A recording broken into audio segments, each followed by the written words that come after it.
अमरावती ग्रामीण पोलिसांनी अवैध गोवंश कत्तल आणि गोमांस विक्रीच्या रॅकेटवर मोठी कारवाई करत परिसरात खळबळ उडवली आहे. चांदूर बाजार तालुक्यातील करजगाव येथे टाकलेल्या छाप्यांमध्ये तब्बल 55 गोवंश जनावरे जिवंत अवस्थेत जप्त करण्यात आली असून सुमारे 300 किलो गोमांस तसेच कत्तलीसाठी वापरले जाणारे साहित्यही पोलिसांच्या ताब्यात आले आहे.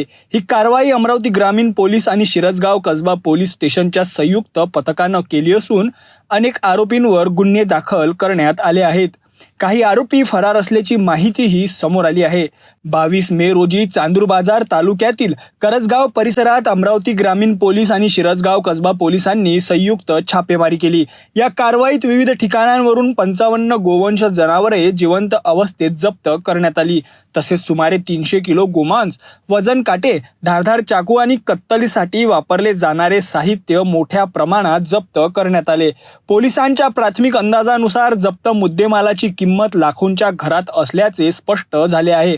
या प्रकरणात रियाज अहमद उर्फ राजा अब्दुल रज्जाक, शेख अहमद शेख तमीज, शेख रेहान शेख सेतू, शेख मुबारक शेख हुसेन, शेख मुदस्सीर मोहम्मद असलम यांच्यासह अनेकांवर गुन्हे दाखल करण्यात आले आहेत. मोहम्मद नईम शेख हसन आणि शेख कसीम शेख हबीब हे दोघे आरोपी फरार असल्याची माहिती आहे.